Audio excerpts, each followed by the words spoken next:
Welcome, everyone. I'm Karen Hardy, and on behalf of Margie Power and Leadership Council, San Mateo County, we are very pleased to welcome you to the Half Moon Bay Library for the Board of Supervisors District 3 Candidate Forum. We are live today from the Half Moon Bay Library, and we also have other viewing locations. But to tell you how to view tonight's session with simultaneous Spanish translation, I'd like to turn it over to Eric Debody, who's one of our monitors for tonight, who will tell you how to use the interpretation feature for those of us viewing on Zoom tonight. Good evening, everyone. Thank you for being here. Buenas noches. Para escuchar en español, haz clic en el botón en el abajo de su pantalla que dice interpretation o interpretación. Marque Spanish para español. Muchísimas gracias. Thank you. Leadership Council San Mateo County is a county-wide, nonpartisan, nonprofit leadership organization. We're dedicated to connecting leaders from the business, nonprofit, and government sectors to inspire them to find solutions to some of the biggest issues facing our county. We're proud to host this forum tonight, which is being held at the Half Moon Bay Library with an in-person audience, and we also have viewing locations in Spanish at Alas and Half Moon Bay, and Puente at the Pescadero Community Church, Pescadero. This forum is also being broadcast at Pacific Coast Television and can be viewed in English and in Spanish via Zoom.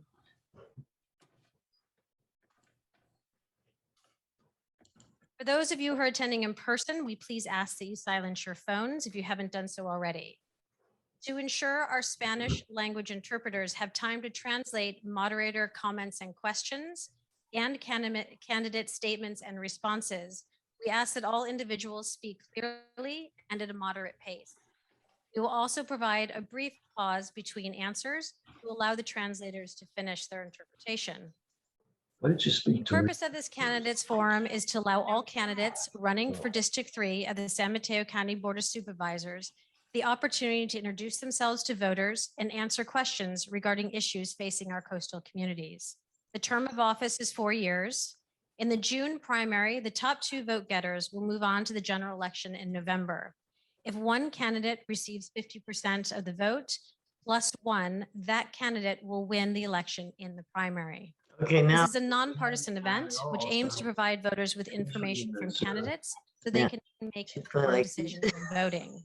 Therefore, we ask all in-person participants to keep all expressions of support or opposition quiet for today's forum in order to allow each candidate to equally and fairly express their views. Before we introduce our moderators, and candidates this evening, we'd like to recognize our community partners. We've had quite a few partners from in our coastal communities that helped us organize this evening. So we had the City of Half Moon Bay and the staff at the Half Moon Bay Library, Puente de la Costa Sur, Pacific Coast Television, the Half Moon Bay Review, Alas, Coastside Families Taking Action, Coastside Hope, Abundant Grace, Life Science Cares, and Thrive Alliance for Nonprofits in San Mateo County. I'd like to introduce our moderators for this evening. We have Aisha Burrow, is the Executive Director of Life Science Cares and Leadership Council San Mateo County Leadership Corps class member, and Eric Debody, who is the Executive Director at Abundant Grace Coastside Worker, and also a Leadership Council San Mateo County Leadership Corps class member. And I'll hand it over to them. Good evening, everyone. My name is Aisha Barrow, and we would like to begin by welcoming everybody and welcoming the candidates. Thank you for making the time today. So the candidates are, and I'm going to go in alphabetical order, not necessarily in the order in which you're sitting, but we have Stephen Booker, Virginia Chang Kirali, Ray Mueller, and Laura Palmer-Lohan. And then our translators are Brenda Graciano and Luis Romero.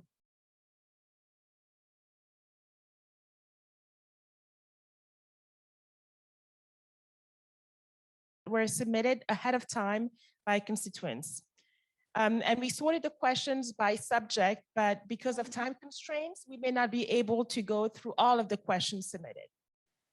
So each candidate is going to have 3 minutes in that first half respond to the question. So we wanted to give them an opportunity to go more in depth. If they don't utilize the time, then we may have time for more questions. And after that, there'll be an opportunity for a 30-second follow-up after each question has been answered. So the order in which the candidates are going to answer the question is going to alternate for each question so that everybody has an opportunity to be first. And we will be giving them notice at 1 minute, 30 seconds, and stop. So Ken will be doing that, and he'll be holding up a sign. So we ask that each candidate finish their sentence at the end of the allotted time. So look at Ken, and he will let you know. For the second part of this evening, we will open questions to the audience in person. Questions will be submitted via the Zoom Q&A feature from our remote location and virtual attendees.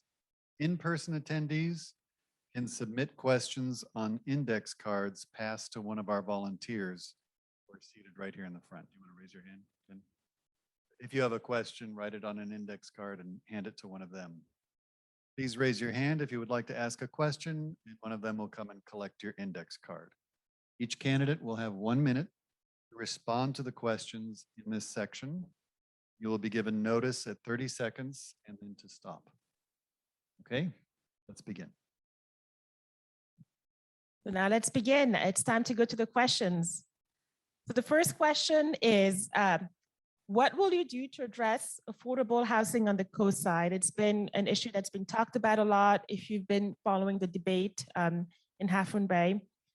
And we want you to focus especially on low-income families with an annual income under 50K, farm workers, and the unhoused. So the first answer will be Laura Palmer, and then, so you know, we'll go to Virginia, then Ray, then Stephen. So Laura. All right, well, thank you so much for having me this evening. I really appreciate the opportunity.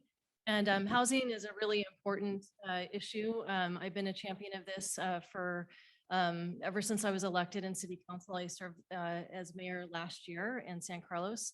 And our community went from a community where there was a call for moratorium on all development when I was first elected, including housing, to now the second most asked for need, unsolicited by our community members, is housing. I did this through working with the community and collecting feedback and ensuring that every community member had an opportunity to share their perspective. And we held workshops and that type of thing. I recognize that housing is what I call a big rock. It's an upstream issue, and we really do need to create more housing. On the coast side, I understand a rental home in Half Moon Bay goes for $6,000 a month. And on a farm worker salary, that's just untenable. It makes it very difficult. I was fortunate to take a tour of the South Coast on several occasions and get more familiar with some of the issues facing our farm workers. And I want to make sure that they and their families have adequate housing stocks. There's a land that's up for sale, the Bay City Flowers, which is about 20 acres. And I think the county has an opportunity to take a look at that. Has access to water, and I think that could be a really great location to create affordable housing. In addition, I attended the Navigation Center groundbreaking last week in Redwood City, and this is a model organization from the point of shovel in the ground to that being up and running. It will be completed within a 12-month timeframe at a very reasonable cost and provide wraparound services for people who are currently unhoused and are facing challenges in their life. And the idea behind it is to give them a hand up so that they can get back on their feet and living a sustainable life. That's another example of something that I would pursue. In addition, the Big Wave Project, I think, is an example of something that is very inspirational. People with intellectual disabilities are very much marginalized in our community.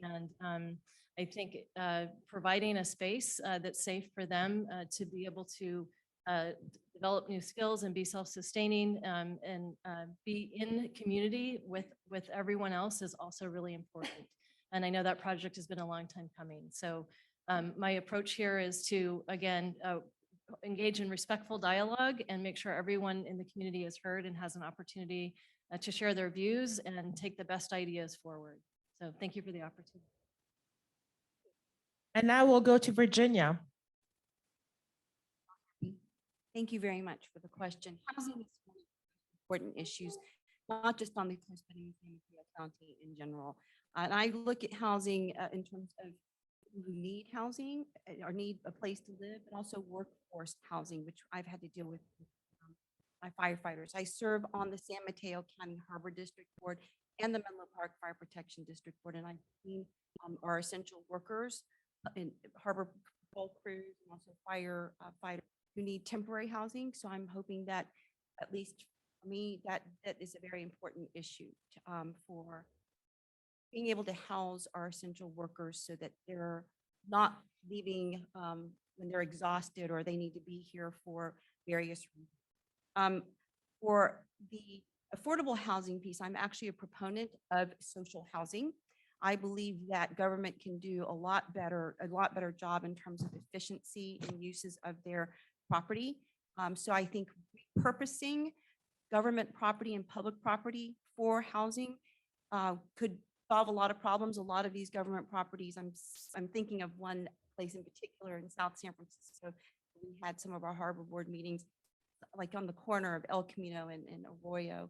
That property could have been used for a housing project, mixed income and mixed use as well. So social housing, I think, is an important element for solving our housing needs. And actually, there's a state legislative bill there by Assemblyman Alex Lee, and I've spoken with him about that. And there are lots of issues that that need to be put in place, that need to be resolved in terms of building and, what kind of entity would be able to build so that it's not constrained by special interests, if you will. So social housing would provide mixed use housing, mixed income housing, or mixed use of the property and mixed income housing. As Laura said, the Big Wave project is important as well. That project has been fraught with controversy over the last couple of decades, it seems, but I'm glad to see that I've met with some of the leaders there that it has come to fruition and it provides a need for those who are not able to be on their own and be as independent. This provides them the opportunity to do so. So whenever we can partner with nonprofits and public agencies and private businesses like Bay City Flowers to provide housing, we should do that. Also, we should be able to find services that would support the housing, and that would include infrastructure, parking, and our roads. Okay, thank you. Now we'll go to Ray. Thank you, and it's a pleasure to be with all of you this evening. So I actually, in my background, I've served 10 years as a city council member, and during that time period, I'm now in my third housing element. So I have a lot of experience actually bringing housing into a city. And so the first, and in my background, I served on the board of Life Move, as one of the largest homeless service providers in the county. I also was appointed by the president of the state of California Assembly to serve on the California Tax Credit Allocation Committee, whose job was to bring forth affordable housing projects. And I represented all the cities in the state on that committee. And when you're looking at the county actually going ahead and providing affordable housing, the first thing is you need to be able to have land. Right. And so you need to make county land available. You can either buy that land or you can use surplus county land. Right now, I understand Bay City Flowers is available. It's going to be about $21 million, though. It's not cheap. There's also county land down in Pescadero, frankly, where there's a lot of, hello, Pescadero, where there's a lot of farm workers. And so we can go ahead and actually take advantage of that land there. The next thing that I would tell you is you need to bring money and resources to that. And so that's something that the county just has to invest dollars in. It's done a good job of doing that already, but we need to make that ongoing commitment. And then what I would say is that I want to change actually how we approach affordable housing as a county. So right now what we do is we create housing and then we charge people based on their tier, the very much that they can afford to be in that housing.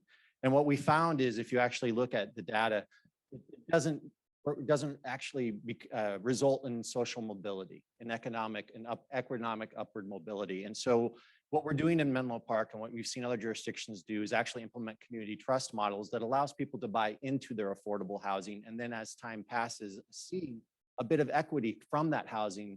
And what that allows, and actually that's an indicator of whether or not a child is going to go to college. And so those are the things that I want to pursue on the board. The other thing that I'd say, want to pursue workforce, and I'm out of time. Oh, I still have a minute. And so what I'd say is we also, it's not just about farm worker housing, which is incredibly important, but also workforce housing here in your services. It's so important because right now, especially right now, when you're looking at the cost of transit and the cost of gas, people get stuck on islands. And so you have to build housing where services are. We have to build those here. I'm endorsed by all the members of the Half Moon Bay City Council, and I've actually gone on their behalf, the Diocese of San Francisco, to talk with them about sites here in downtown Half Moon Bay. And so those are the types of things that we really need to focus on. In this race, I'm endorsed by Congresswoman Anna Eshoo.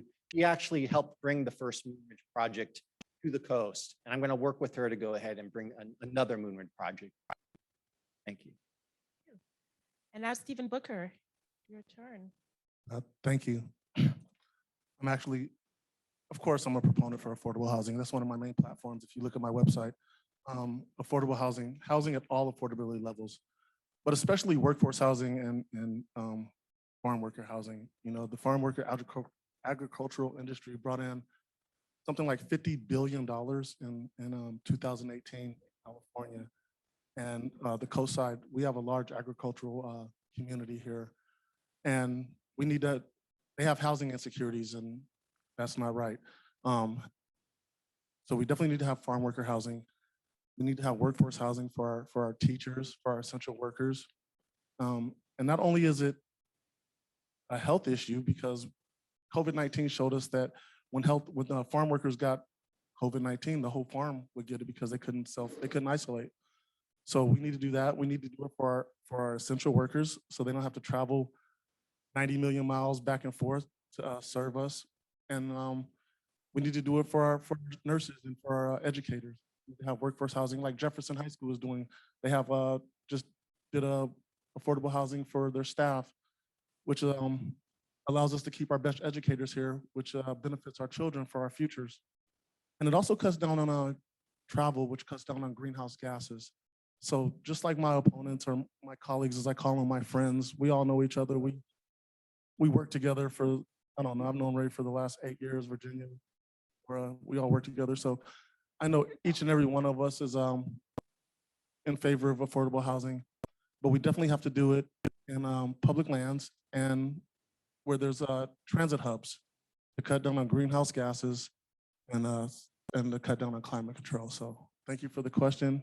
And it's a pleasure being here in Half Moon Bay Library, which is a net zero energy building, which was built by all union labor, which is also helping to cut down on greenhouse gas emissions.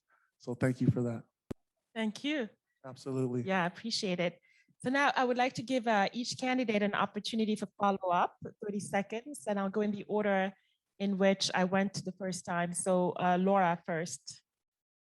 Thank you. So just to add to my previous comments, the other thing that I'd like to explore is expanding the county local school district partnerships. There's some really great examples in school districts right now. Jefferson Union High, for example, where they're working to put teacher housing on public lands. So I think that's a really interesting model. And I've been in conversation with a couple of school board members about that and what that might look like. The other piece to this is that if we make the circle bigger and allow people to live where they work, we'll reduce those greenhouse gas emissions too, and that's really important. So I think my time is up. That 30 seconds went really fast. Good to know. Yeah, Virginia. I really don't have that much to say, but I will say this. I think housing for our workers, including farm workers, our firefighters, that's really important. I think they want to be in the community and they should be in the community. I like what Community College District has done in terms of building housing, and just as Steve said with the Jefferson Union High School District, I kind of inserted my way into that process because I was asked to help with that, and I was glad to, and I think we need to see more of that workforce housing. Thank you. Ray? Affordable housing is about human dignity.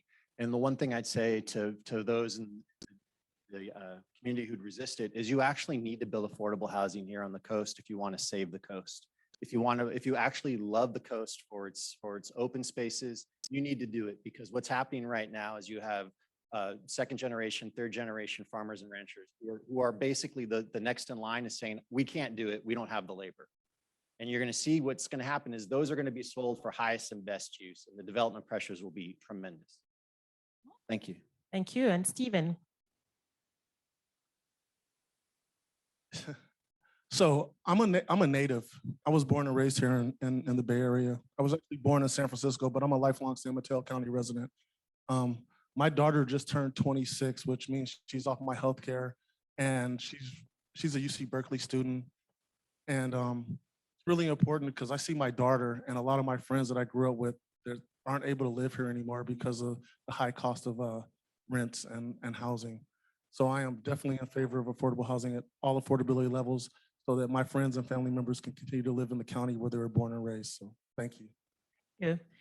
I just wanted to highlight how many people are here in the room, which is amazing. And what you may not be able to see is that we also have some other people. We have, at the latest count, 32 people at the Puente location and 60 people on Zoom.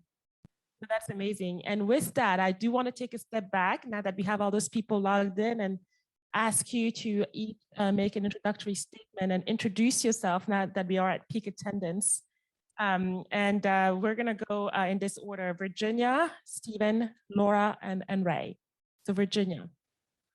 Great, thank 2 you. minutes, yes. How many minutes? 2 minutes. Okay, I'm Virginia Chang, and I'm running for supervisor. As a resident of the unincorporated area of West Menlo Park, I've had the privilege of serving on 2 boards simultaneously, the San Mateo County Harbor District Board and the Menlo Park Fire Protection District Board. I am a daughter of Chinese immigrants. When my parents fled communist China, they came here for a better life. So from the very beginning of my time being on this earth, I was instilled with the importance of education and hard work.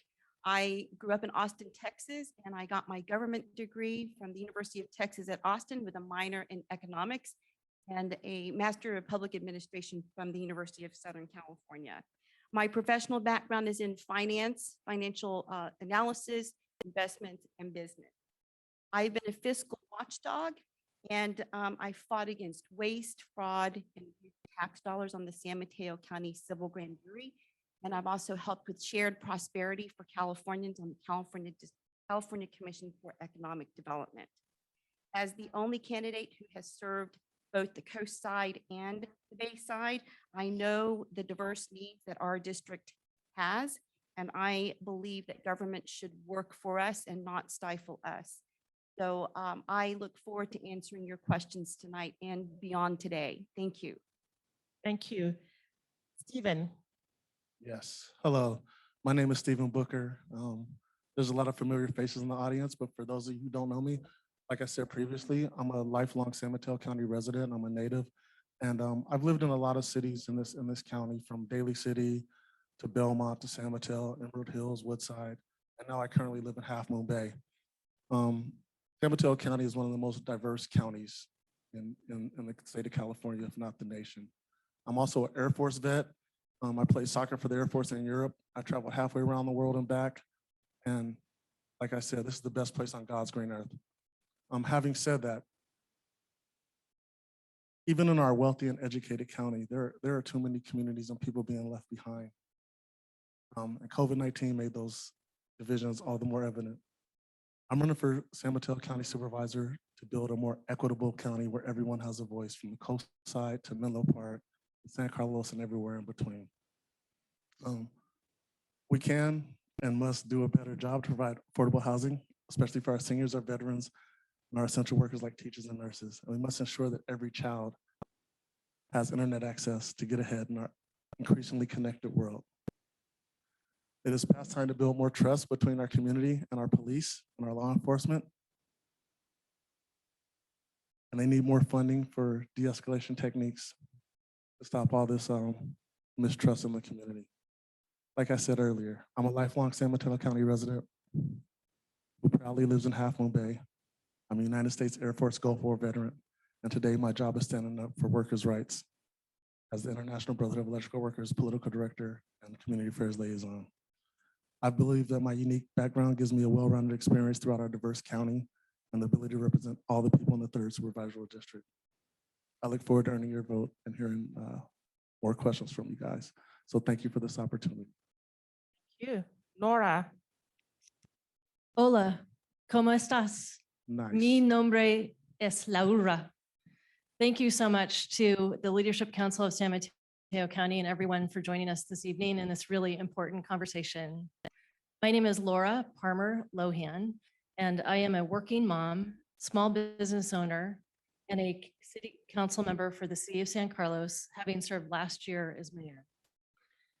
As your supervisor, I'll ensure that we're successful in addressing the devastating impacts of climate change. My leadership will bring people together to address the effects of severe drought in San Mateo County, reduce traffic that intensifies climate change, and protect our open spaces.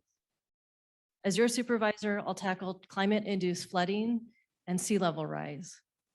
I'm endorsed by local firefighters because they know that I'll fund year-round investment in wildfire prevention and improve our coastal protection. Working together, I pledge to end homelessness by expanding mental health, substance abuse, job training, and housing services. I want to ensure that we have effective, community-empowered, accountable policing services.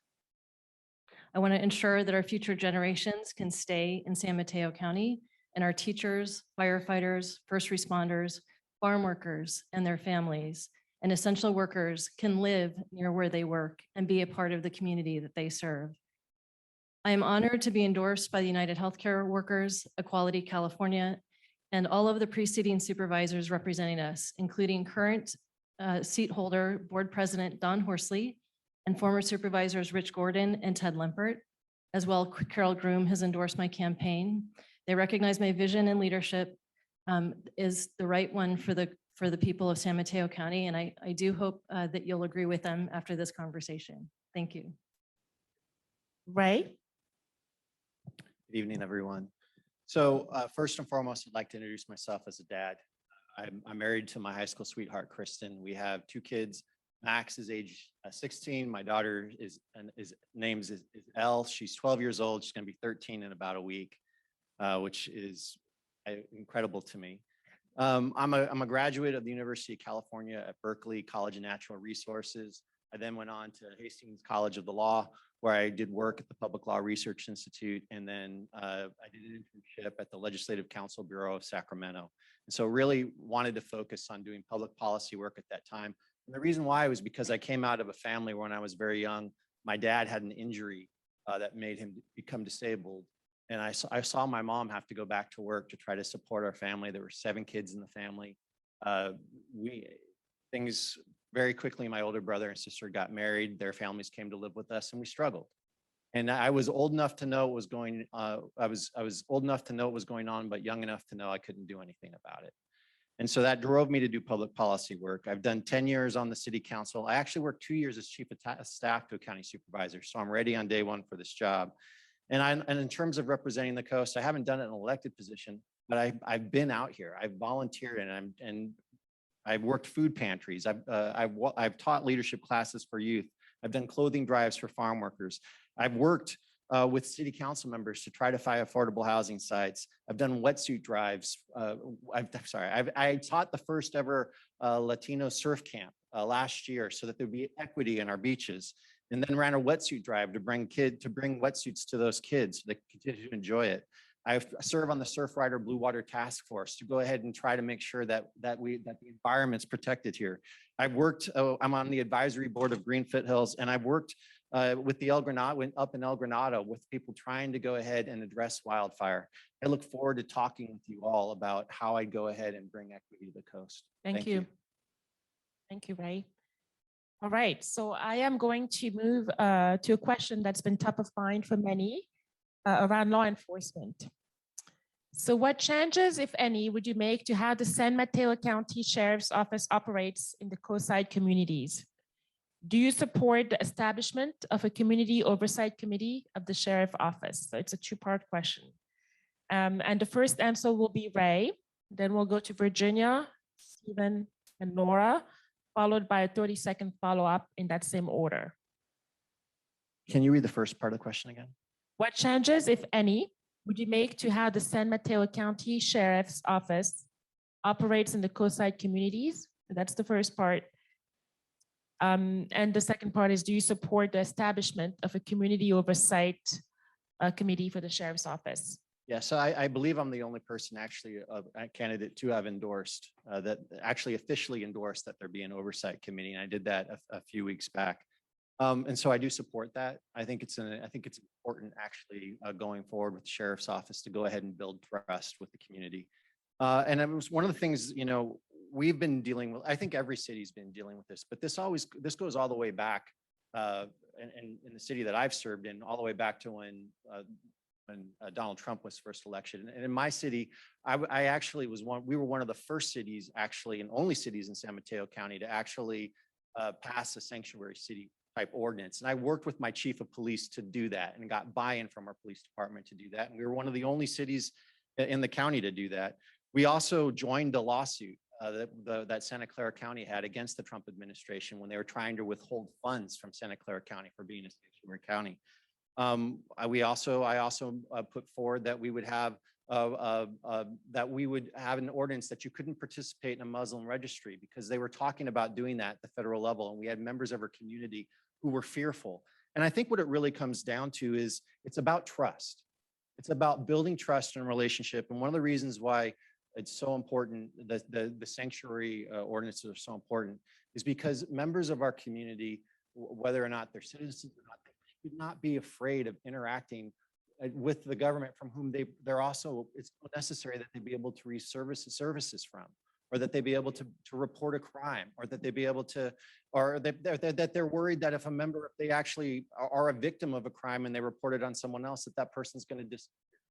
And that is, there's so much important about building that trust in the community. And one of the things that I think that has to happen at the sheriff's department right now is we have to go ahead and build that trust, for instance, with the city council.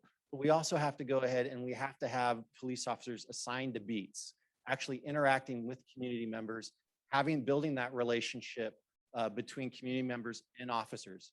One of the things that we often see happen when you have a situation like this is there's so much discussion about what's going to take place at a policy level between those who make policy. That doesn't change really anything.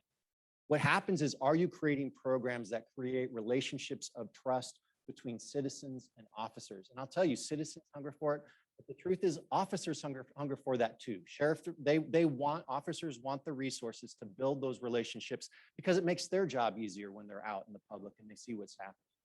And I think that that's really what it comes down to, is actually the county being willing to invest. Right now, there's a terrible thing happening that I just heard about, where we are so under-resourced right now that they're having to make a decision of whether or not to send officers out to enforce domestic violence restraining order cases because they don't want to charge overtime. We have to go ahead and make investments to build that trust. Thank you. Virginia? Yes, thank you for that question. So the first part of that question, I think, is really important in terms of addressing mental illness and decriminalizing mental illness. So one of the things that I think that can be changed in the sheriff's office is to fund support services, to fund support and education, help in training, to help the sheriff's office and actually any law enforcement officer or department to work with the community. So when there is a problem with someone who is in need of resources for mental health issues or mental illness issues, that is not a criminal action. I am on the board of NAMI San Mateo County, and I know that families need support. And one of the biggest complaints that I've heard is from some of our clients is that there hasn't been enough support, and the working relationship with law enforcement has not been as great. So I do think that law enforcement is under a lot of pressure to do what it needs to do to keep our streets safe and our community safe. But at the same time, they're not trained adequately for addressing mental illness issues and mental health issues. They're off to a good start with the CARES program, which I support, and also there are these crisis intervention trainings that they have. But the sheriff's office also has this new program called Enhanced Crisis Intervention Training, which I hope that nonprofits will participate in with the sheriff's office. And it's something, from what I understand from the sheriff saw having talked to him is could be a model in the United States. The Boston Police Department has come out and tried to understand what it is that works for ECIT and may actually use that as a model. So I'm hoping that that will work, but that's going to take community buy-in, which I think is important. But at the end of the day, we have to be compassionate and not criminalize mental illness. In terms of a citizen oversight community, I as a former grand jury foreperson and member, I totally believe in accountability and transparency. So there needs to be something where law enforcement can actually be accountable to the public. The need for accountability, I think, is they're trying to solve that with body cameras and reporting the paperwork that they're trying to do. But at the end of the day, they're also not staffed well enough. So we just need to make sure that they're accountable at the same time as not being taxed on their staffing. Stephen? Yes, that's a very good question. So a little bit about me. I told you guys earlier that I'm an Air Force vet, and after Desert Storm, I came back to California and I was stationed down in Castle because I realized I didn't want to make the Air Force a career, and started looking for jobs and opportunities here in California. And I started going to college at San Mateo as an administration of justice major. I actually wanted to be a police officer. I figured I was in the Air Force, police departments are paramilitary groups. And so I was taking administration of justice classes before someone talked me into taking the test to become an electrician, which I do now. I say that to say that I wholeheartedly support our law enforcement agencies. And as a Black man or African-American, I don't know what's politically correct now. I usually say Black, but whatever. You call me Steve. But I'm not a fan of defunding the police department. I'm actually a fan. I believe they need more resources. I'm actually a fan of Citizens Oversight Committee. I endorse Fixing San Mateo, and I'm on the board of directors for the San Mateo Police Activities League, and I'm actually on the board of directors for the Sheriff's Activities League. I believe that representation matters, and they need to see individuals that don't look like them, and some things that that I might do or I might say in these meetings might be cultural, or they might look at it a different light, and so they might see it out on the streets and be like, well, I seen Steve do that, so it's not really threatening, or that's not aggressive. That's just maybe it's passion, and give them the benefit of the doubt. I also believe that they need to have more mental health clinicians traveling with them. I talked to us. There's a pilot program going on where mental health clinicians go out with police officers or the sheriff's office for nonviolent calls. And I've talked to some of our first responders, like in the fire department. They said it's been a really good outcome. It'll stop police brutalities and unnecessary lawsuits, which usually happens to people of color and underrepresented community.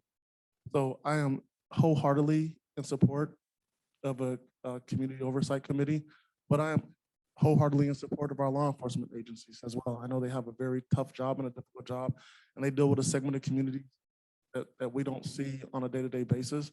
And that's why I believe they also need to have more access to therapy and the mental health access. So absolutely, I'm in favor of a citizens oversight committee. Thank you. Laura? Thank you. So the issue I think is this, and that is that many community members do not feel that protect and serve applies to them. Communities of color, undocumented workers, and immigrants or documented immigrants. That trust has been eroded, and at the same time, I recognize that policing is really difficult. We ask a lot of them. They go into situations and they don't know necessarily what they're going to find. I've worked in healthcare my entire career, and I know that what is the most important thing before determining an intervention is making sure that you have the proper diagnosis. So we do need to make sure that our police forces have the training that they need to understand and assess the situation that they're in, and make sure that they have the proper support to tackle the issue that they're facing and help the community member that's in crisis. I was called upon as mayor of City of San Carlos to advocate for funding for mental health training for our police officers so that they would better understand the context of some of these situations when they arose. And I'm pleased that that $350,000 was allocated to the San Mateo County Sheriff. So that action was something that I am a firm believer in.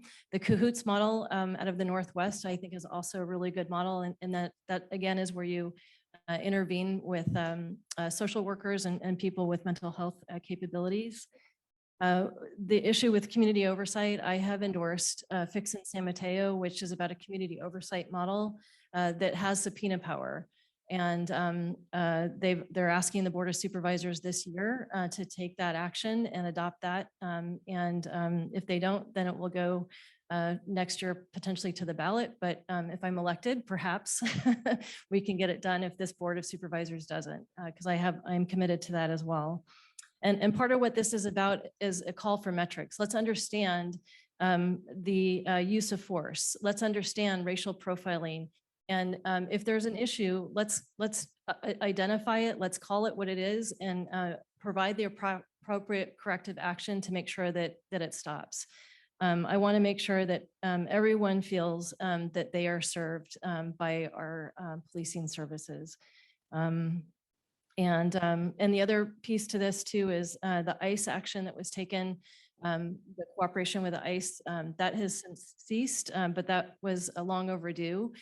Those people were often put in double jeopardy situations, which I think was inappropriate and unfair. And I know where my son goes to high school, many of those families would be concerned when there was local ICE action happening, and a whole triage effort to try to keep families together would be undertaken. And no high school student or any child should go through that type of fear. Thank you. Thank you. So now you have 30 seconds to follow up. Ray? Well, first, I want to apologize to my colleagues because I hadn't realized that they had endorsed Fixin, which they did now. So I'll say I was the first to do it. So, but no, honestly, all the points that my colleagues have raised on this are great. And I wasn't able to mention it, but obviously I do support actually bringing the current county pilot, which is bringing mental health workers to these sites that require them so that you can de-escalate. The other thing that no one's touched upon that I think everyone would agree with is we also need to go ahead and actually try to look at implementing more technologies so that you're actually decreasing when there's an actual interaction taking place, unless it's absolutely necessary. Those unnecessary interactions sometimes can lead to an unnecessary incident. Right. Virginia? Just really quickly, I think I have a unique perspective as an Asian American, Chinese American woman. Law enforcement needs to be supported at the end of the day.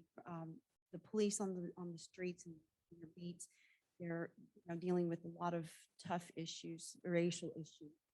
And as a Chinese American woman, I've been very hurt and distressed by the Asian violence that we've seen in this country. So maybe I have a different perspective on law enforcement, but I do support what they've done for the Asian community in terms of protecting us over the last couple of years. Thank you, Virginia. Stephen? So we've had a few incidences in San Mateo County. We had one actually here in Half Moon Bay. Well, anniversary is coming up on Cinco de Mayo, May 5th, where a lady was shot in the parking lot of Pasta Moon. We had an incident in Millbrae, Burlingame, where someone was tased to death, which was for jaywalking. And when the community had disdain and went to the Board of Supervisors to talk about everything, that was 30 seconds already. It goes fast. I just want to say that they approved a contract for tasers without even doing a moratorium, and I just thought that was appalling with all the outcry from the community. So Thank thank you. you. Yep. Thank you, Stephen. Laura? I just want to say that I think working together, we can keep the peace and restore confidence across the community. And I'm looking forward to being able to play a role in that, should you allow me the opportunity. Thank you. So I am about to ask the last question, but before I do that, last question in this section, there'll be another section for questions that were submitted by the public in the chat. And so, but before I ask the last question, I just wanted to remind everybody here and at Puente and on Zoom to submit your questions via the chat feature so that we have an opportunity to review them for the second section. If you are in the room here, we have index cards as well. So if you prefer to write your questions down on an index card, please write it down and then we'll pass it to the front. The third question and last question, important question, actually, as a matter of fact, tonight, the Amarillo Unified District is meeting. They have their school board meeting. So the last question is on education. What do you see as some of the unique challenges faced by the Coastside School District, Amarillo Unified, La Honda, Pescadero, and Pacifica? So that's the first part of the question about the unique challenges. And the second part is, how would you advocate for increased education funding for San Mateo County schools? And we'll go in this order: Stephen, then Laura, then Ray, Virginia. Stephen? That's a very good question. So one of the reasons I decided to run for Board of Supervisors was during the pandemic. I had students outside of my house using my Wi-Fi because they didn't have Wi-Fi and they still had to try to do distant learning. So one of the unique challenges that I see on the coastside is the lack of a broadband or internet access, especially, like I said earlier, in this ever connected world. We live in the backyard of Silicon Valley, but yet we have our students that can't get internet access and can't do distant learning. And that's a travesty, you know. We need to do something. We need to have pipelines like we have apprenticeship programs for labor, for electricians, for plumbers, for carpenters, and so on and so forth. I believe we need to have the same thing for tech workers. We need to have an apprenticeship for them, so individuals that don't necessarily go to four-year colleges will be able to make a decent living and be sustainable and be a productive member of society, especially here in San Mateo County. I just want to say once again, I am not knocking four-year universities in no way, shape, or form. My daughter goes to UC Berkeley, and but I didn't. So I know the values of a UC Berkeley education, but also know the value of hard work and someone who goes to the military and comes out and goes to college and then joins a trade. So I would definitely advocate for a more connected world, especially here on the coast. Okay, thank you. That's great. The question is also about the schools, Amarillo Unified, La Honda, and Pacifica that are here locally. So Laura? Yeah, so my wife actually raises money for a local school district. She's the executive director of the Education Foundation. And through her work, I've come to learn that our funding model for our schools is completely inadequate and broken. And I've already started advocating with our state legislatures, and that conversation has been going on for some time. You know, I hope that they have the courage to step up and lean into this, because it's very unfortunate that in one neighborhood, a school will be allocated $9,000 per child, and then 10 blocks away, $18,000. So let's talk about that equity gap, and that stays with that child their entire educational career. And it's a real shame because in the state of California, we have incredible resources to us. It was one of the reasons that my family moved to San Diego when I was a small kid. There was 4 of us, and my mom valued education deeply, but on my dad's income, she knew that she wasn't going to be able to put us all through college. But for us, California was that chance and that ticket. But that's not true for everybody in our community. So we really need to take a look at that funding model. In addition, I understand, and it was raised in one of the questionnaires that was sent in advance, was this idea of open space and protecting open space, and that those dollars go into these trusts, and then those dollars come out of that tax revenue that pays for the schools. I don't think these things have to be mutually exclusive. I think we can continue with our open space trusts, but we also need to figure out a way to fund our schools adequately.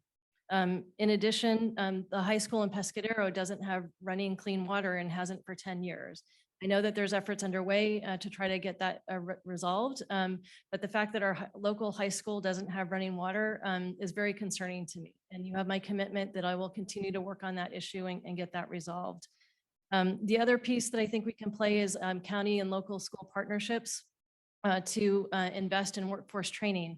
Again, we have many resources here, the trades that my opponent or colleague, as he likes to call us, talks about. We need to encourage people to pursue those. Those are good paying jobs. It's skilled labor, but right now it's not an obvious choice for our high school students. In addition, I want to increase access to our local community colleges as well as our four-year colleges. And I'm hoping that our funding for higher education gets restored over time as well, because I understand the state of California is not necessarily meeting their obligations where that's concerned, and STEM is a huge component of this. We live in Silicon Valley, we have a rich biotech industry, and we need to make sure that our students have the proper education so that they can participate in the job-rich community that we're all a part of. Thank you. Thank you. Ray. Thank you. So I've been endorsed by 4 to 5 Cabrillo Unified School District members, and my wife actually is a middle school principal.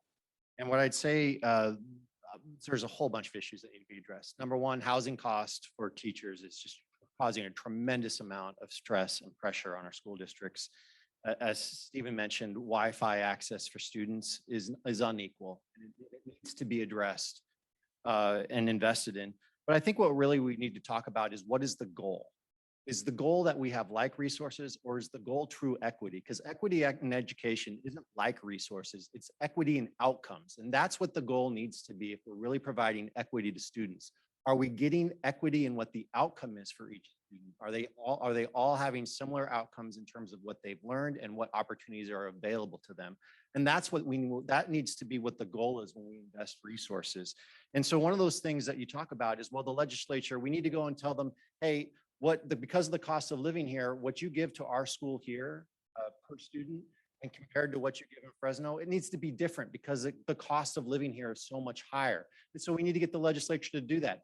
But it's not just on the legislature. It turns out we can have a joint powers agency in San Mateo County. And I've talked with law firms to find out it's legal, or Carrington in San Francisco, where we create a joint powers agency that takes revenue from development and other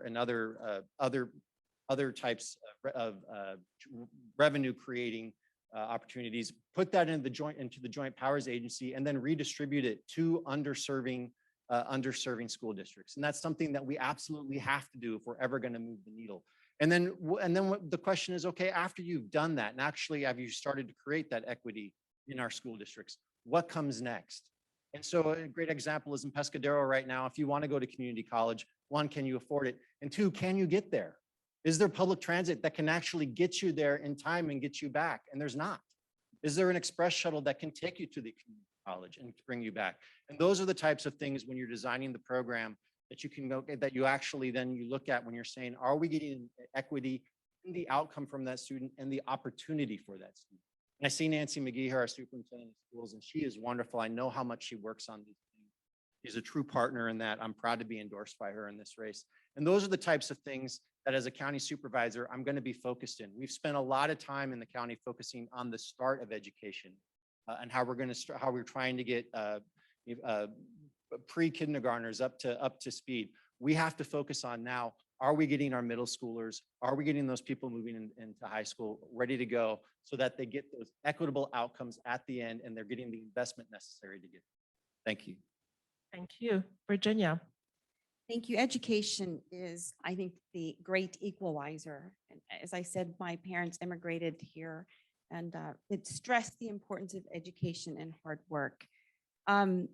Funding is definitely a problem, and the inequities from funding definitely need to be straightened out. But everyone's talked about funding, but I want to talk about how do you make a student's life a little easier? I'm a former PTA president, Las Lomitas Elementary School PTA, but I've also been on 2 foundation boards, the Las Lomitas Education Foundation Board and the Sequoia High School Education Foundation Board.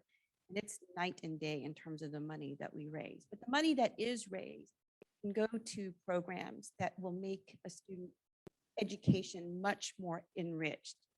For me, education this is what we taught my two sons, who ended up going to Sequoia High School because I felt like they needed to have a different set of friends also, so they can, education just isn't about, being in an affluent area. Education is a broad journey, if you will. But how do you make life easier? It could be lunches. I mean, I helped start the school lunch program within the Los Angeles School District. And it made all the difference in the world. Even the kids who were on free and reduced lunch program, it didn't even matter. They still got lunches, and everyone ate together. Now, how do you make a student's life a little easier? It could be funding or help funding the after-school programs in Pacifica, for example. Aisha, you'd mentioned up north, Boys and Girls Club there is in danger of being closed, and there are a lot of unintended consequences. Where are these children going to go? I've been kind of helping them and advising them on, what we can do to that valuable community resource open for children. So there's that. There's the, even in Pescadero, if you look at, I think it was one of y'all said potable water. When I was on the grand jury in 2007, 2008, we actually did a report on the Lohan to Pescadero School District. And that was before we knew that there wasn't potable water, if you can believe that. But infrastructure in general in Pescadero, you can't even get a porta potty there. It takes 5 years, and to get 2 porta potties, which I think is neglectful and shameful. So how do you make a student's life easier? Universal broadband. I heard from Carrie Dubois, who's the president of the Sequoia Union High School District Board, which is probably one of the most diverse school districts in the county, serving East Palo Alto, Menlo Park, Atherton, San Carlos. She's a supporter. We talked about the need to equalize technology accessibility. So all of these things to make a student's life easier is something I would support and fund. Thank you. So we'll now give each of you an opportunity for follow-up. Stephen. Yes, thank you. I just want to say that I am also endorsed by Nancy McGee, the San Mateo County Office of Education Superintendent, because she knows my work throughout the community. I travel far and wide to make sure that every child in this county has an opportunity. I go to Pescadero, I go to adult facilities, I go to juvenile detention facilities. Education is really important, and we need to make sure that everyone has an opportunity, whether they want to go to a four-year university, or whether they want to go to the trades, or whether they want to be in tech, or whether they want to be an artist.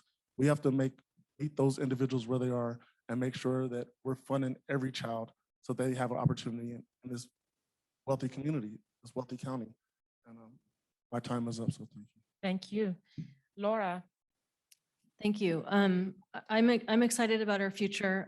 San Mateo County has great resources, incredible ideas, and I think it's important that we invest in our kids because they are our future, and you have my commitment when I'm elected to supervisor to work in close partnership with the various school districts to realize that vision. Thank you. Thank you. Ray? Yeah, I just wanted to touch on, because I think it's important to not only focus on equity and outcomes, but also equity and experience. So when you're talking about whether or not kids are getting access to mental health in schools, are they getting access to the same level of enrichment programs? Are they experiencing life in a manner where they're actually being fully developed just even outside the academic world? That's one of the reasons why I worked on that surf camp, because there's so much that relates to mental health. If is a child actually being treated as a part of the community in their learning experience, do they have that dignity? That's what our goal is. Yeah, so extracurricular activities is definitely enriching for children. And I understand that the Half Moon Bay High School probably could use a new swimming pool and aquatic center. I agree. Sports, music. I was on the board of the El Camino Youth Center.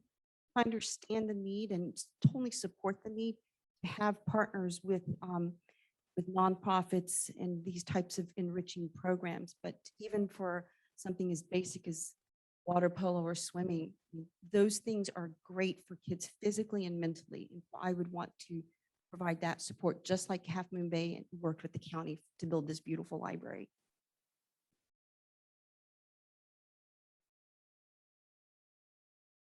Thank you all very Hear, much.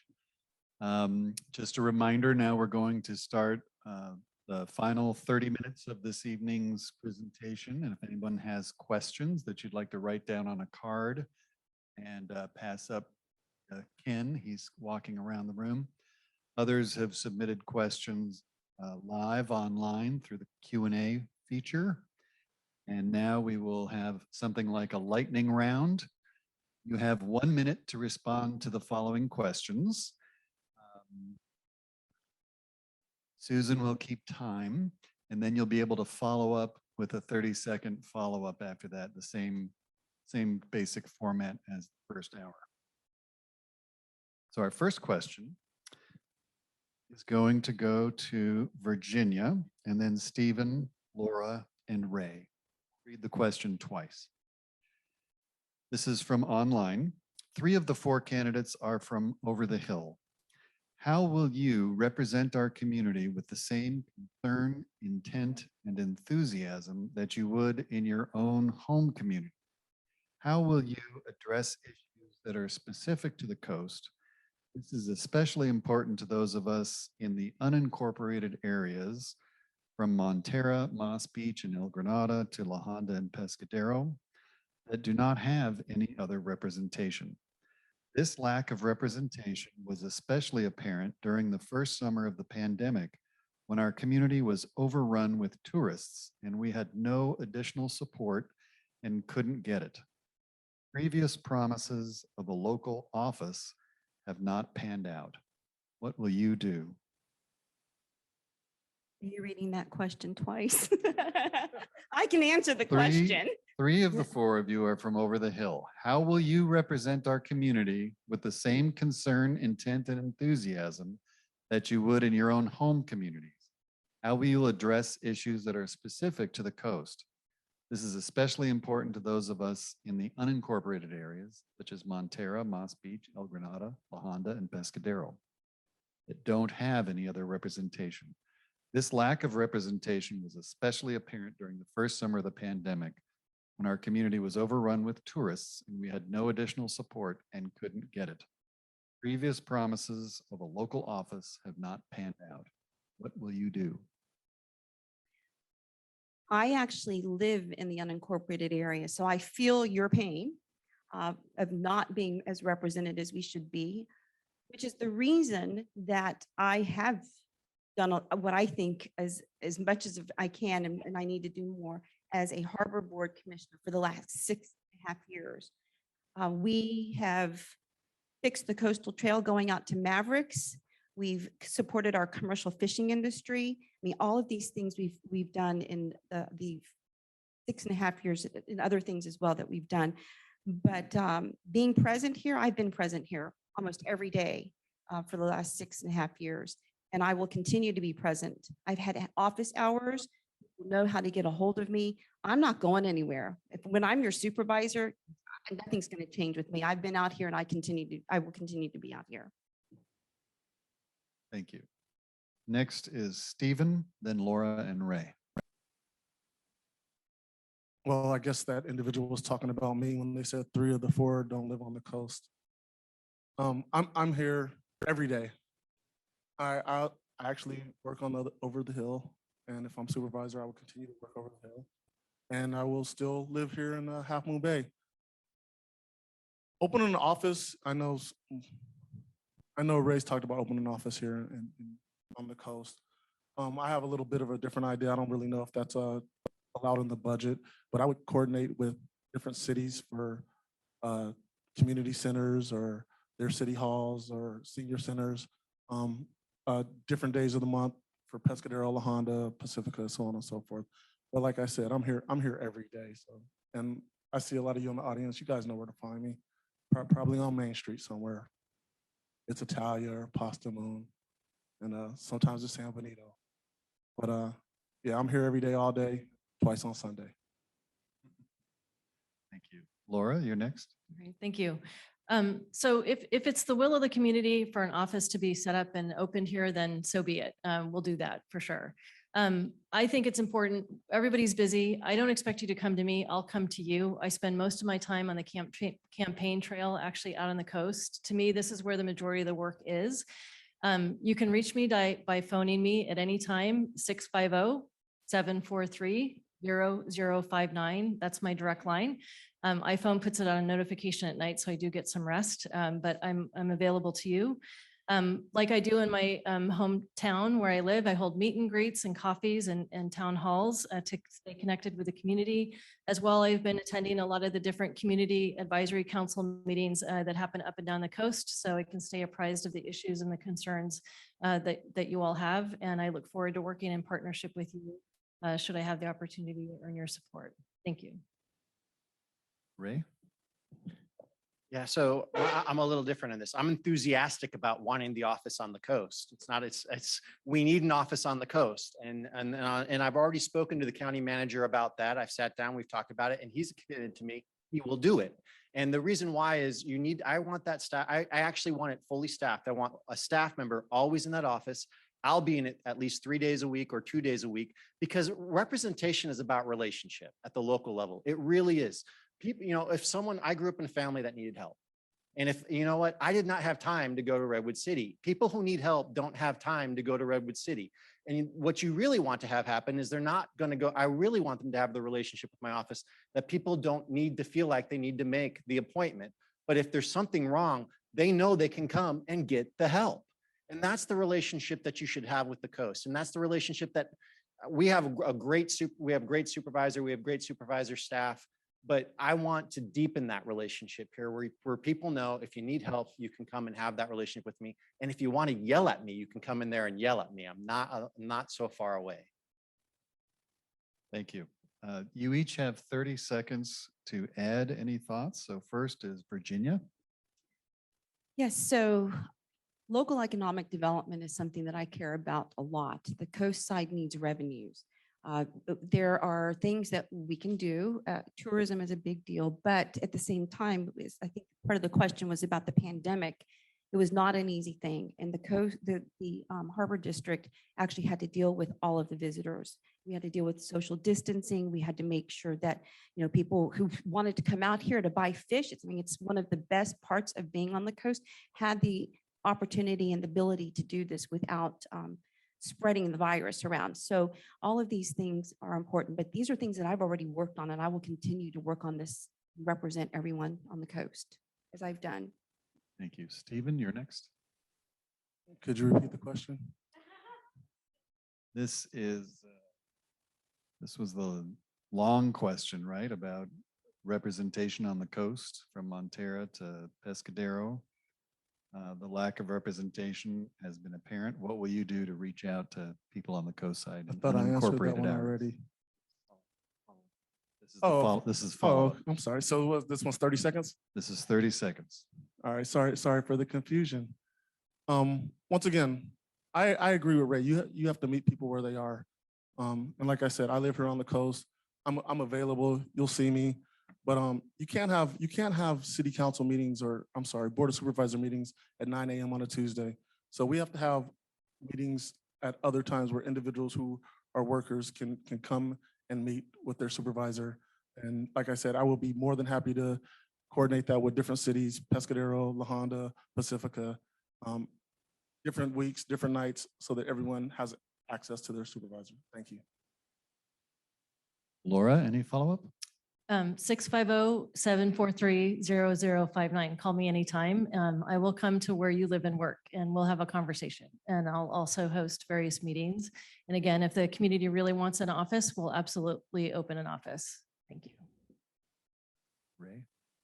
Yeah, so just wanted to share my vision of representation for the coast has partially, I would say, contributed to the fact that I've been endorsed by every Half Moon Bay City Council member plus 2 former, by every Pacifica City Council member plus 5 former council members and mayors, the entire Mid-Penn Regional Open Space District. I mentioned the school board members.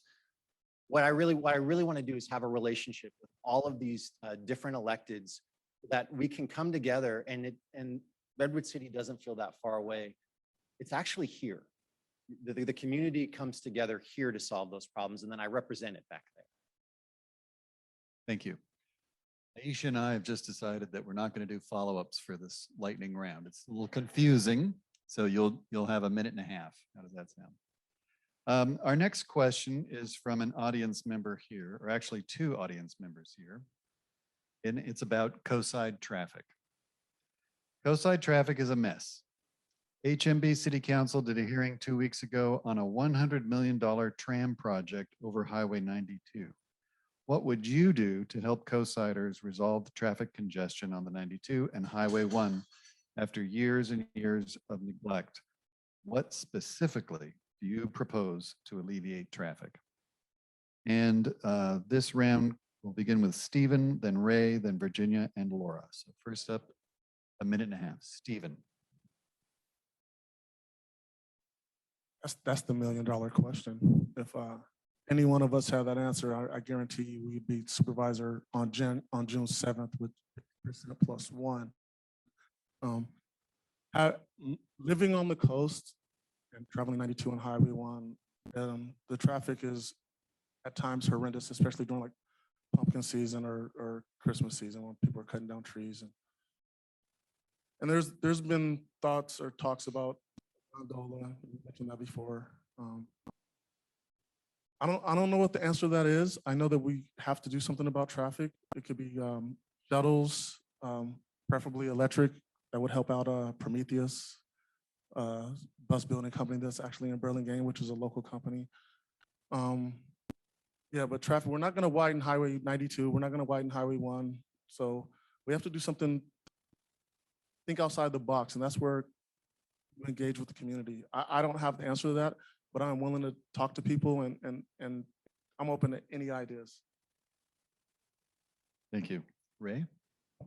This sort of goes to the vision of what we have to do on the coast, and I haven't had a chance to talk about that yet. But what we really need to do with the coast is treat it as our Sonoma Napa Valley. And what you really need to do is you have to actually tell people where to go to, and you need to build transit and then alternative transit, and then you have to tell people how they can use it. And we're not doing that. What we say is, well, there's not enough ridership, so we don't need alternative transit. No, what you need to do is tell people when they come to the coast where you can park your car and where you can get on alternative transit to go up and down the coast. And that's something that's lacking right now. If I wanted to do that, I'd have no idea where to catch the shuttle or how often it came. We need different types of shuttles. We need express shuttles. We need shuttles that take different stops. This is the same way you would see if you were to go into an area like Napa or Sonoma Valley and you didn't want to use your car. We need to invest in our multimodal system. We need more bike lanes. We need actually to give people the ability to go up and down the coast if they bring their bike in a way that's not that you don't need a pathfinder to tell you how to do it. You can go ahead and see that. And we actually need to give people maps of how to do that when they come to the coast. And that would also tell people where to go when they're here so we could support our local economy. And then I do have the vision long-term of actually trying to build a system that would include a gondola system to bring people over the hill. I think that's actually something long-term we're going to have to do. We're going to have to be creative and think outside the box in that way, because long-term, all that's going to happen is you're going to have more and more pressure of people and population growth in the Bay Area. And so you have to have the courage to build that system and think about it now. Thank you. Thank you. Virginia? Yes, so this $100 million gondola system, maybe in way in the future, but certainly not like the high-speed rail fiasco that we're dealing with right now. I'm probably the only person on this panel who's actually had to deal with the permitting process, which has been a nightmare. The permitting process for the Coastal Commission, the permitting process for the cities and the county. I still am waiting to get an ADA bathroom approved by with the permits. The harbor districts approved it with the permits from San Mateo County, and the Surfers Beach improvement, green space and restroom improvements from the city of Half Moon Bay. But traffic should not be a headache in everyone's life. So something as simple as doing roundabouts at Capistrano or Coronado, near one. We've got roundabouts in the back streets in El Granada and Half Moon Bay. Why not look at those to make our lives easier right now, not 20 years from now or 40 years from now? Clean fuel express shuttles, I'd like that to be an option as well. I would even look at water taxis. I mean, if you would need to get from Pillar Point Harbor down to, San Gregorio, what can you do there? Water is something that I think is an opportunity for traveling or for traffic mitigation. Bikes, walking. I supported the Miramar Bridge. I gave public testimony to the Coastal Commission who supported that so that we could literally fix that bridge that will bridge all the communities. Thank you. Next is Laura. Thank you. So 60 to 70% of the people who live in San Mateo County drive out of the county to go to work, and 60 to 70% of the people who live in or work in San Mateo County drive in. So we talked a lot about housing earlier. I think it's important that we put housing where people live. And when you look at the majority of housing projects, they're on the public transit corridor on the Bay side. And I think that's where the majority of housing needs to go because those are the job-rich centers. I also am a fan of bike and pedestrian improvements. I don't know if any one of you have tried to cross Highway 1 lately, but I did attempt it a couple of weeks ago and it was terrifying. We need to make sure that our bike and pedestrian infrastructure is safe and motivates people to get out of their cars and use that type of transportation. We did that in San Carlos and we see that bike and pedestrian activity is up in our community. So it definitely can pay off.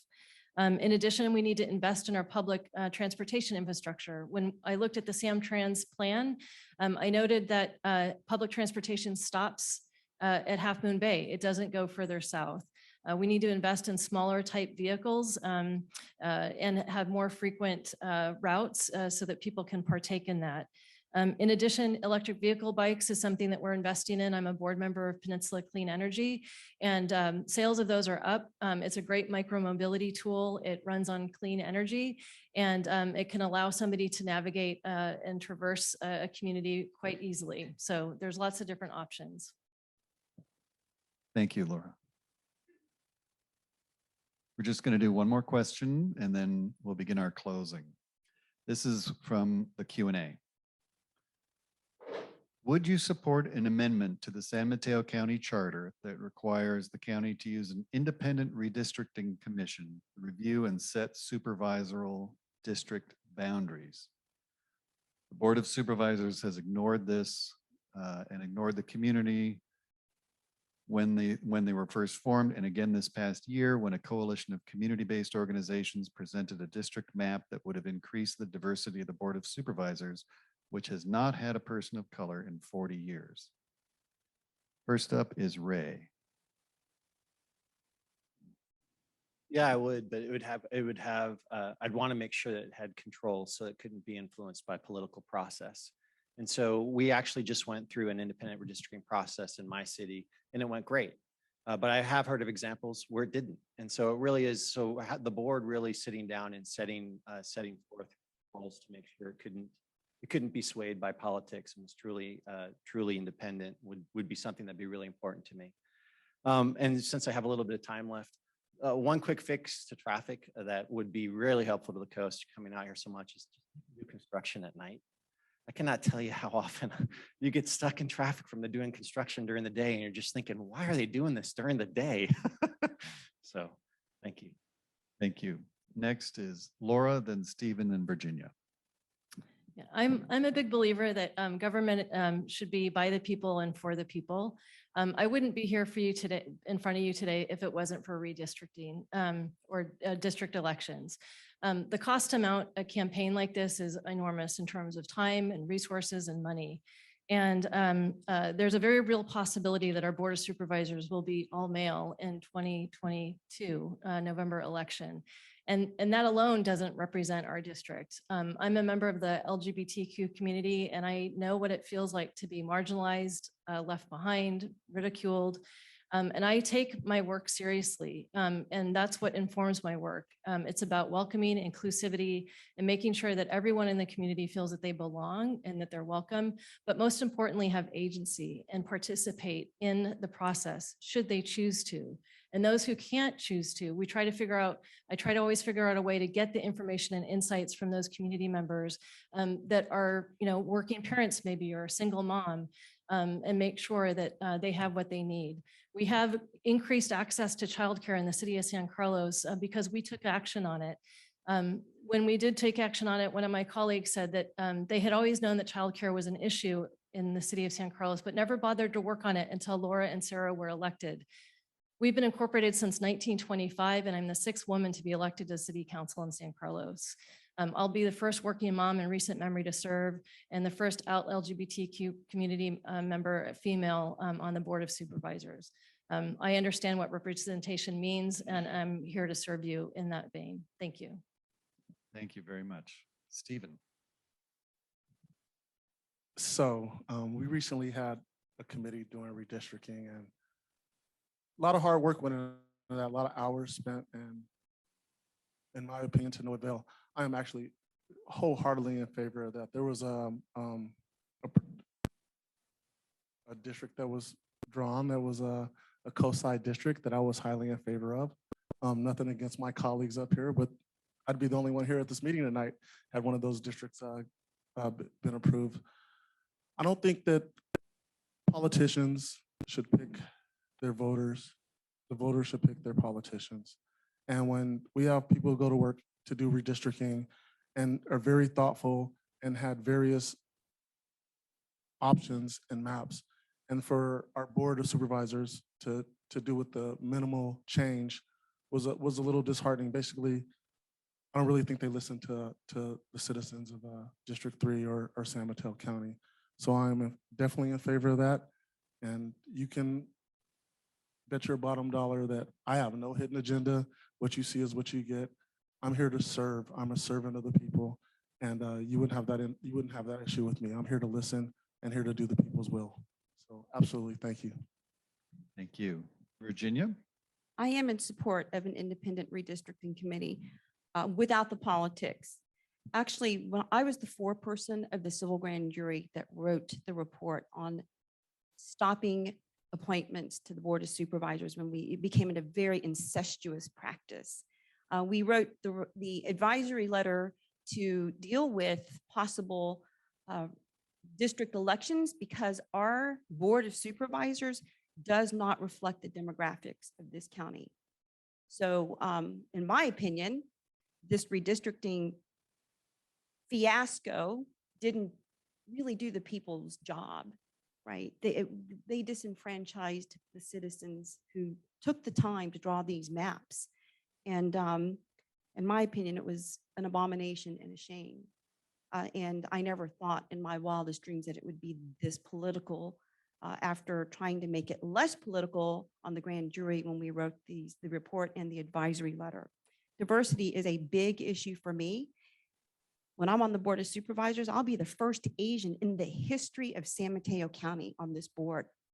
This county is a majority minority county right now under the 2020 or based off the 2020 census with the Latinx community and the Asian community combined. This board, your elected representatives must reflect the diversity of this county, both racial and diversity of thought. And that's what I will bring to this board. Thank you. Thank you. So we now have come to the end of the question time, and thank you for the very civil debate and for following all the rules. We apologize for not getting to all the questions. There are so many more questions that were submitted, so I'm sure that there are other forums and debates where people will get to them. So you do have an opportunity now for a closing statement, and each candidate will get a minute for a closing statement. And we'll go in this order: Laura, then Ray, then Virginia, then Stephen. Laura. And in that closing statement, there is a question that came up that I'm going to combine with Sid about what makes you proud to be part of this district. So address that as well in your 1 minute. What makes me proud to be part of this district is the amazing people in this community. I've had the good fortune to meet so many of you along this campaign trail, and it would mean the world to me to be able to serve you and represent you and your beautiful families on the board of supervisors. Again, I'm a working mom, small business owner, elected public servant, and corporate manager. I know how to solicit input, identify needs, and build and implement plans that provide measurable results. And I do that in a collaborative way that holds great respect for the office. I understand the priorities and concerns of my neighbors across the district when it comes to wildfire abatement, sea level rise management, impacts of drought, addressing homelessness, and the importance of increasing access to affordable housing and childcare. I'm trusted to be able to carry out the responsibilities of this job by the current and two immediate past office holders, Supervisor Don Horsley himself, former supervisors Rich Gordon, Ted Lempert, Supervisor Kel Groom. That doesn't mean anything though without your support. I'm here to earn your vote. This isn't about endorsements. This is about working with you in community to build the community that we all want to be a part of. And I hope that I've earned your trust. Thank you. Thank you. Ray?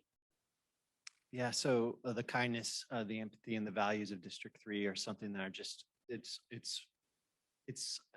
I am so excited about where District 3 is now, but I am so excited about the promise and opportunity of where we can be if we come together and we work together to get there. It's because of the empathy and the kindness and the values of the communities here.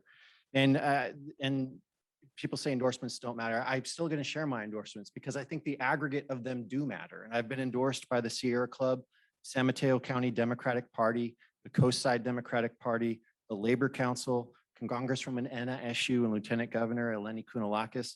Over 22 women, current and former elected women city council members from District 3 have endorsed me in this race, and over 50 current and former city council members from this district. So those are people who have worked so hard every day to try to make it work and help people in this community and solve problems. And we're ready to do partnership together. And I like to say, I'm not endorsed by the supervisor, but I'm endorsed by those who are problem solving on the coast for the coast. And obviously by San Mateo County API Caucus and Dr. Belinda Arriaga. Thank you very much. Thank you. Virginia? I love the diversity of District 3 and how we can come together during the most troubling and horrific times, during the wildfire and during the pandemic. The CZU lightning fire brought our communities together, not just on the coast side, but on the bay side as well, when there was a real threat that it could go over the hill, and the La Honda Fire Brigade stopped that. As someone who's been a part of the coastside community and represented our interests for the last 6.5 years, it's safe to say that we deserve someone who is an independent thinker and a courageous leader. I am that person. I will not represent special interest or be an extension of someone else's legacy. My work speaks for itself during the time I've represented the coastside on the harbor board, and I ask that you continue to work with me in making our county, this district, and the coastside even greater and more inclusive. I humbly ask for your vote. Thank you. Thank you. Last but not least, Stephen. I am so proud to be a resident of San Mateo County, simply for the diversity, the abundance of wealth that we have sitting up here on this panel, as well as the abundance of wealth that we have in our community, from the tech worker to the farm worker, from the CEO to the intern, and everyone in between. We're very fortunate. I'm sorry. I'm just happy to be here. As you notice, a lot of us have the same answers on some of the questions. We just have different ways of going about them. I've said previously, some of us take one-on-one, some of us take 280. But one thing you guys have noticed is that we all respect each other. We all work with each other. I've had lunch with Ray. I've had breakfast with Virginia. I think me and Laura, we need to have a date, Laura. I don't think we had one yet. So I'm happy that we're all cordial, we're all professional, and we all want what's best for District 3. And I'm just happy to be a resident of the coastside and to be born in the best county in the nation, in my opinion. So thank you for this forum, and thank you to my colleagues. And no matter who you choose, but I hope you choose me, but no matter who you choose, you guys cannot go wrong. So thank you for this opportunity, and thank you to my friends up here with me. Thank you.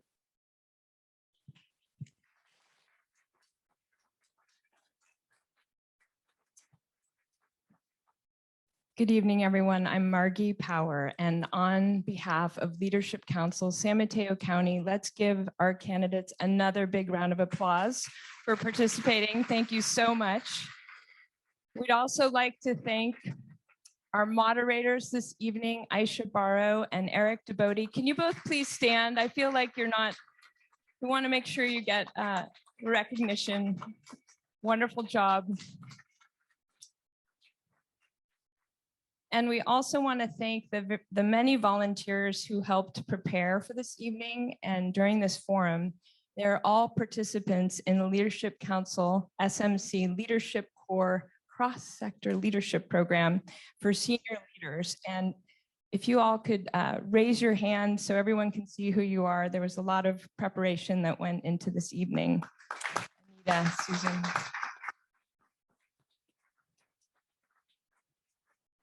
Thank you. And this bilingual candidate forum is the result of their work in the program. So we'd also like to make a couple of announcements about the next, about the election that is coming up on June 7th.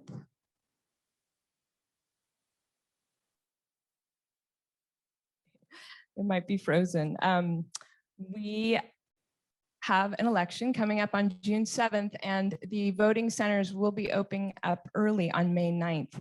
So if you need to register to vote, you can go in person to do that, or you can go on the website at SMC. You guys know what it is, right? SMC vote. Okay, we're gonna get it up here on the slideshow here. Here's all the information.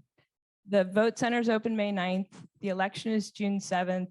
It's absolutely imperative that you all participate. That is the most important thing that we want to drive home tonight. And also, we have some candidate forums coming up that are going to be hosted by Thrive Alliance of Nonprofits.